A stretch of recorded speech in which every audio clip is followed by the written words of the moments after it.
Hello everyone, कैसे हैं आप सब। आई होप आप सब अच्छे होंगे, मस्त होंगे, बढ़िया होंगे। तो आज हम निकल पड़े हैं हापुड़ के लिए। अचानक से हम लोग हापुड़ के लिए निकल गए। क्यों निकले वो आगे बताऊंगी मैं आपको। तो बच्चों की ना 2 दिन की छुट्टी थी। ट्यूसडे और वेडनेसडे, मतलब कि एक तो हरेला जो पहाड़ पर त्यौहार होता है, पहाड़ों में होता है ये त्यौहार। जो गढ़वाली लोग होते हैं उनके यहाँ पर होता है। तो हरेला जो लोग यहाँ से होंगे वो शायद समझते होंगे ये वाला त्यौहार। हमारे यहाँ पर नहीं होता, लेकिन वैसे जो पहाड़ी लोग होते हैं उन लोगों में ये होता है त्यौहार। तो एक तो हरेला की, और दूसरे दिन जो मुहर्रम की छुट्टी थी। तो 2 दिन की लगातार छुट्टी हो रही थी। तो मेरे हस्बैंड ने रात को ही बोला, मंडे की रात को, कि सुबह हापुड़ चलते हैं। तो हापुड़ में मेरे देवर जी और देवरानी दोनों रहते हैं। तो वहाँ पर हम लोग अचानक से मिलने के लिए चले गए थे। और रात को एकदम से बोला था, तो कोई भी ऐसी प्लानिंग नहीं थी, कुछ भी ऐसा, कुछ पैकिंग नहीं की, कुछ भी ऐसा नहीं किया।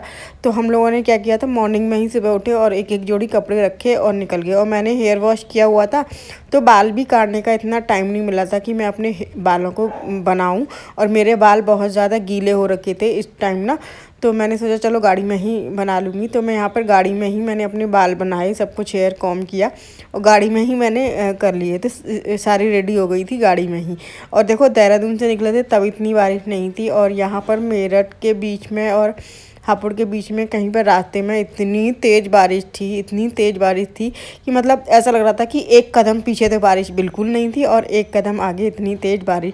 तो कहीं पर बारिश, कुदरत का भी, मतलब ये कहते हैं कि ना, कुदरत का कुछ पता नहीं होता। कहीं पर बहुत तेज़ बारिश है, कहीं पर बारिश नहीं है। और हमारा ना निकलने का कोई प्लान नहीं था, बस रीज़न ये था कि जो छोटी बेटी है ना, उससे मिलने का बहुत मन करता था। कभी कभी जब हम देखते हैं ना, हाँ, इसको देखने का बहुत मन करता था। क्योंकि ना इसको जब फ़ोन पे देखो ना तो ऐसा लगता था कि बस ले लो गोद में। और अब ये खिलाने वाली भी हो गई है ना, तो इसलिए मन करता है। तो यहाँ पर हम लोग पहुँच गए थे, टाइम से पहुँच गए। 4-5 घंटे लगते हैं, ज़्यादा टाइम नहीं लगता। 11:30 बजे निकले थे और हम शाम को 3:30-4 बजे तक हम पहुँच चुके थे। तो वहाँ पर गए, तो जब तक सब किसी को हमने बताया नहीं था, अचानक से सरप्राइज़ दिया सबको, तो बहुत अच्छा लगा। और उसके बाद जो है एक दिन रुके, रात को हमने कोई डिनर विनर नहीं किया, कुछ नहीं किया। मतलब डिनर में हमने मंगाया था, मार्केट बाज़ार से ही मंगा के खाया था। क्योंकि हापुड़ में ना ये चीज़, बहुत अच्छी अच्छी चीज़ें मिलती हैं, जैसे टिक्की हुई, समोसे हुए, ये सारी चीज़ें। तो यही सब किया था हमने डिनर में। और मॉर्निंग में हम लोग दोपहर के बाद से निकले थे, मतलब 3 बजे के बाद हम निकल गए थे कि 7-8 बजे तक हम लोग रात को आ गए थे। 1-2 दिन की छुट्टी थी, मतलब 2 दिन में ही हमने ये सब किया। एक दिन गए और एक दिन आए। तो बस ये था कि हम लोग आ गए और अच्छा लगा सबसे मिलकर। वैसे तो हमारा मिलना नहीं हो पाता था।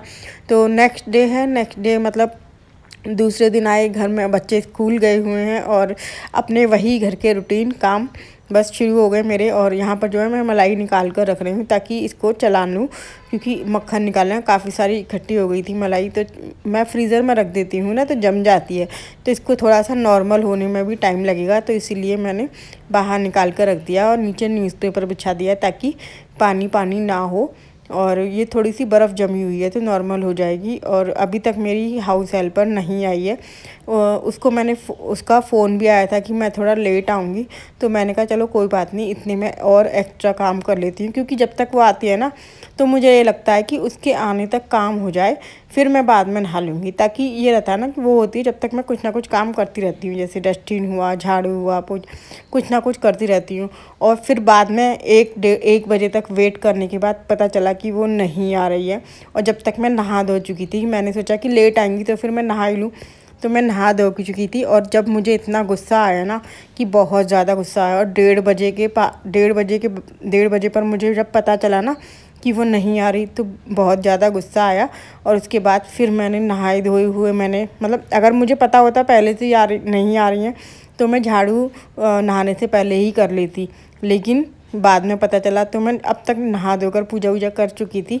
तो फिर मैंने कहा चलो लेट हुए हैं तो कोई बात नहीं, आज सारा काम लेट ही करते हैं। तो फिर मैंने खाना, मतलब लंच मैंने कर लिया था इस टाइम तक, क्योंकि मैंने कहा बिन भूखे पेट तो नहीं होगा काम। तो खाना खाने के बाद मैंने अपनी सफाई शुरू करी। और मुझे इतना गुस्सा आ रहा था ना, इस टाइम बहुत गुस्सा आ रहा था। क्योंकि या तो देखो सुबह ही बता दो आप, मॉर्निंग में ही, और सुबह मॉर्निंग में इन्होंने कहा था कि मैं लेट आऊँगी, बस इतना कहा और फ़ोन कट गया इनका। मतलब उसके बाद कोई बात नहीं हुई। लेकिन मैं वेट करते करते 1 बजे तक मैंने वेट कर लिया, मैंने अपने सारे एक्स्ट्रा काम कर लिए। उसके बाद जब मैंने फ़ोन किया तो कहते हैं कि नहीं आऊँगी मैं। मतलब इतना गुस्सा आया ना। वैसे तो देखो कोई दिक्कत नहीं होती, लेकिन कभी कभी लगता है ना कि पहले ही बता दो। और मेरी हमेशा यही शर्त रहती है कि आप पहले बता दिया करो, नहीं आओ तो। आ रहे हो कोई बात नहीं, लेट आ रहे हो कोई बात नहीं, लेकिन जब आ ही नहीं रहे हो तो आप सीधे ये बोल दो कि हम नहीं आ सकते। इस चीज़ में भ्रम में रखना, मुझे ये चीज़ मुझे बहुत गुस्सा आती है। तो कई किस किस के साथ ऐसा होता है, मेरे साथ तो अक्सर करके होता है। तो यहाँ पर मैंने झाड़ू तो चलो खैर लगा ली है। अब बारिश का मौसम बहुत ज़्यादा हो रहा है, मतलब बारिश बहुत है यहाँ पर देहरादून में। तो जो लोग देहरादून से होंगे, बारिश बहुत रहती है। और देखा जाए तो जैसे देहरादून में एंटर करते हैं, थोड़ी हाइट पर जाते हैं ना, तो हम लोग बहुत हाइट पर रहते हैं, तो वहाँ पर ना बारिश बहुत ज़्यादा होती है। मसूरी की 45 मिनट में रास्ता तय कर सकते हैं हमारे घर से, अगर देखा जाए तो हम काफ़ी हाइट पर रहते हैं। प्रॉपर देहरादून जो है वो नीचे रह जाता है। तो अभी मैं टाइम दिखाने लगी थी, 2:30 बज रहे हैं।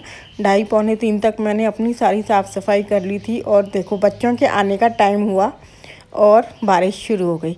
ये अक्सर करके ऐसा होता है कि बच्चों के आने का टाइम होगा, वैसे ही बारिश शुरू हो जाए। खूब तेज़ झमाझम बारिश हो रही है और खूब बारिश मतलब शुरू हो गई है यहाँ पर, तो बारिश आ गई है। और जब बच्चे आते हैं तभी भीगते हुए आते हैं, कभी बैग भीगता है, कभी जूते भीग जाते हैं, कभी कुछ, तो ऐसे ही रहता है। तो सोचा चलो आप लोगों को भी दिखाती हूँ। और मेरा काम लगभग हो गया है, सारा काम हो गया, बस 1-2 शायद बर्तन रह रहे थे। तो मुझे लगा कि मैंने चलो बच्चों के लंच बॉक्स के करते करते कर लूँगी। तो उसके आगे मैं ज़्यादा कंटिन्यू नहीं कर पाई थी। तो इस वीडियो का यहीं पर एंड करते हैं, फिर मिलते हैं एक नई वीडियो के साथ। तब तक के लिए बाय बाय। तो वीडियो पसंद आती है तो लाइक ज़रूर कर दिया करो, और चैनल पर नए जो होते हैं ना तो सब्सक्राइब ज़रूर कर दिया करो। बारिश बढ़िया वाली हो रखी है, बहुत बढ़िया वाली। तो चलिए फिर मिलते हैं एक नई वीडियो के साथ, तब तक के लिए बाय।